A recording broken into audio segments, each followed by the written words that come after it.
next subject is the negative part of the seminar. Life is part negative, so we got to talk about the negative. And this subject is called diseases of attitude. Diseases of attitude. There's a lot of things that can wreck your chances to do well. We live in a rather dangerous world, so you got to be not only wise, you got to be careful. Now, attitude diseases are just as bad as physical diseases, right? High blood pressure, heart trouble. I mean, a lot of things lace your chances to do well. So you've got to be careful. And attitude diseases are deadly.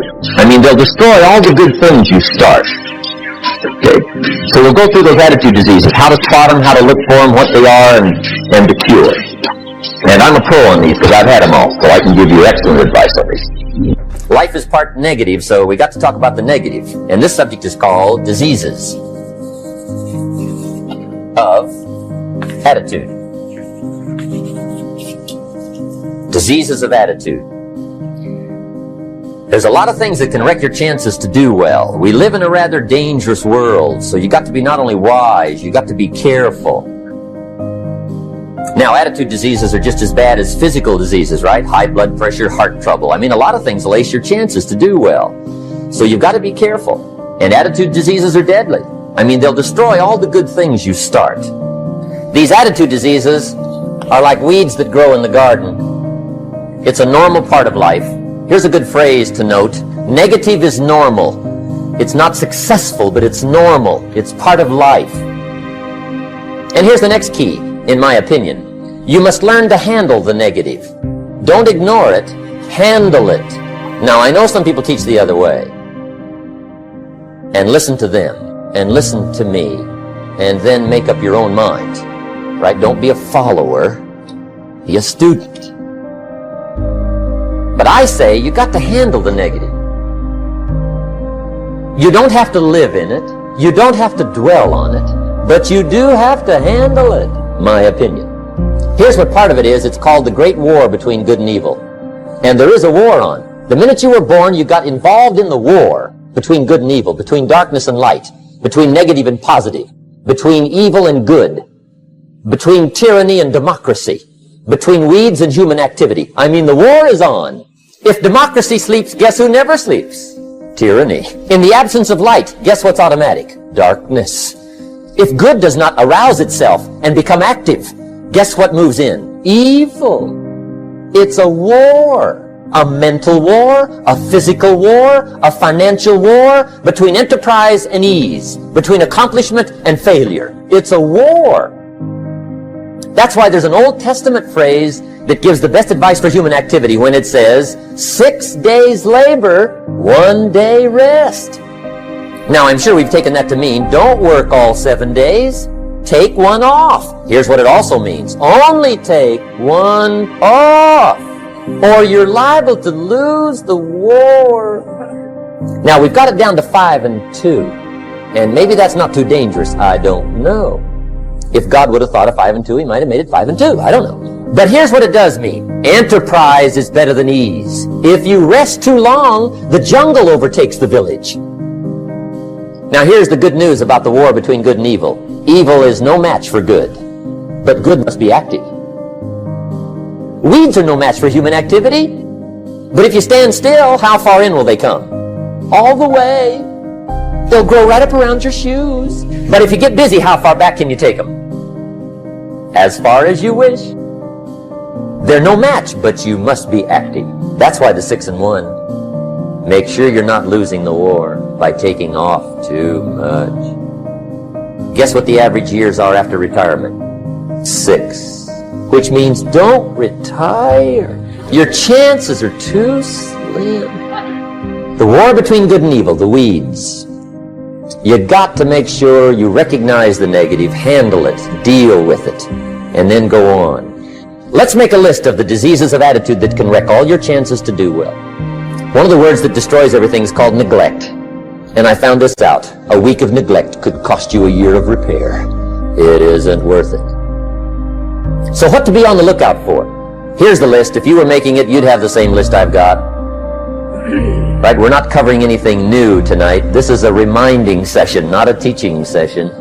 but it doesn't hurt to go over it again. Here's the list. Attitude diseases. Number 1 is indifference. The shrug of the shoulder. The guy's not even concerned. He's just drifting. This is called the mild approach to life. A disease known as mildness. The guy says, well, I can't see getting all that worked up. Well, to be any kind of winner, you gotta get worked up. There's one problem with drift. You cannot drift to the top of the mountain.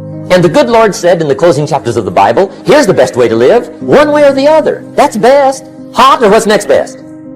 Cold is next best to hot. Not the half-baked middle, lukewarm, not too hot, not too cold. What a sad way to live. I think what it means is pick a direction and go with everything you got. Just pick one and go. Somebody says, yeah, but what if it's the wrong direction? You'll find out quicker. It won't take you 25 years to wake up and say, oh no, I've been walking the wrong road. I told my staff the other day, next best to prosperity is adversity. If one doesn't get you, pray for the other. We all do better from one of 2 reasons, inspiration or desperation. And I don't wish anything bad on you tonight, but if you're not inspired, I hope a wagon comes down your rut. Whatever it takes to get you to try harder, read more, set your goals, and go for it. Somebody asked me one time, what quality would I pick if I wanted to work with somebody? And you know what I picked first? Number 1, strong feeling. Please, number 1, give me somebody that feels strong. About most anything, I don't even care. Just so they believe it. Even if they disagree with me. Wonderful. Just so they disagree vigorously. I'm not saying it's easy to win those kind of people to your point of view, but I'd rather do that than to try to resurrect people from the dead. Pump them up every month. Pump them up, pump them up. Here's the key to the good life. Learn to put everything you've got into everything you do. Whatever you are doing, pour it on. It will quickly open up into opportunity or quickly disclose to you that you ought to be doing something else. The delusion is, if I had a better job, I'd really pour it on. See, that's delusion. Wherever you are, pour it on. Don't give somebody half a job for a day's pay. Pour it on. See, that'll help change your life. Get rid of this disease. Here's the next attitude disease, indecision, mental paralysis. The guy can't make up his mind and it becomes a disease. Pretty soon he knows he's got it. The guy says, well, I know I'm on the fence. But he says, what if I get off on the wrong side? Listen, after a while it doesn't matter. Just get off. Any side will do. A life full of adventure is a life full of many decisions. The ones that turn out to be wrong give you better experience to make better decisions. So don't see how many decisions you can get out of. See how many you can get into. That's where the adventure is. So shake off this disease, indecision. The next one is doubt. Doubt's like a plague. And one of the worst is self-doubt. There are many, but that's one of the worst. The guy doubts himself. Doubts if it'll last that long for him. Doubts if he can do that well. Doubts if he can make that much. Doubts if he can accomplish all that. A chronic, excellent self-doubter. You can imagine what damage that does to your future. So here's the key. Turn this coin over and become a believer. And there's many things to believe in. One of the majors is yourself. The understanding of self-worth is the beginning of progress. Now, if those 3 don't get you, this one will. Worry. That's a devastating disease. Worry causes health problems. Social problems, personal problems, family problems. It's devastating. Worry long enough, it'll drop you to your knees. Could reduce you to begging.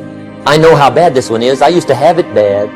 I used to be known as a super worrier. Not a super warrior. No, super worrier. My family wished I'd have been a warrior. I got those years to make up for. But I'll tell you what. My advice to you is do what I finally did. On worry, give it up. Who needs it? I'm not saying it's easy. I'm saying it's worth it. It took me almost 1 year to kick the worry habit, and it was not an easy year. It was one of the toughest years I ever spent, but I finally got that monkey off my back. And I discovered you could live the most incredible life free of worry. Not free of challenge, not free of difficulty, free of worry. I learned how to do it, and you can. Here's the next attitude disease, overcaution. Some people never will have much. They're too cautious. Now, you can also be too reckless, but you can also be too cautious. This is called the timid approach to life. And my caution was always the risk. Risk used to drive me right up the wall. I used to say, what if this happens? It's called the language of the poor. What if this happens? And on top of that, if this was to happen, look at the fix I'd be in. I better not try. I could always ace myself out. Then I'll tell you what changed my whole life when I finally discovered it's all risky. The minute you were born, it got risky. If you think trying is risky, wait till they hand you the bill for not trying. If you think investing is risky, wait till you get the tab for not investing. See, it's all risky. Getting married is risky. Having children is risky. Going into business is risky. Investing your money is risky. It's all risky.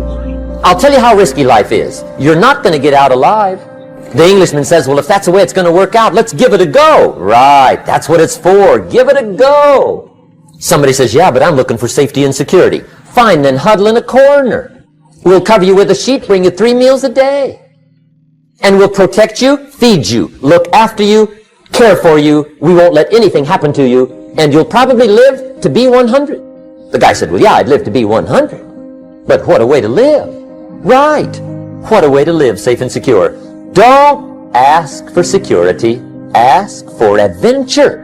Better to live 30 years full of adventure than 100 years safe in the corner.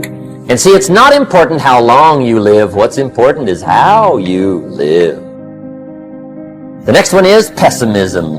Pessimism, the deadly disease of always looking on the bad side, the problem side, the difficult side, checking all the reasons why it can't be done.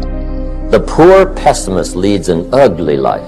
He doesn't try to figure out what's right. He tries to figure out what's wrong. He doesn't look for virtue. He looks for faults. And when he finds them, he's delighted.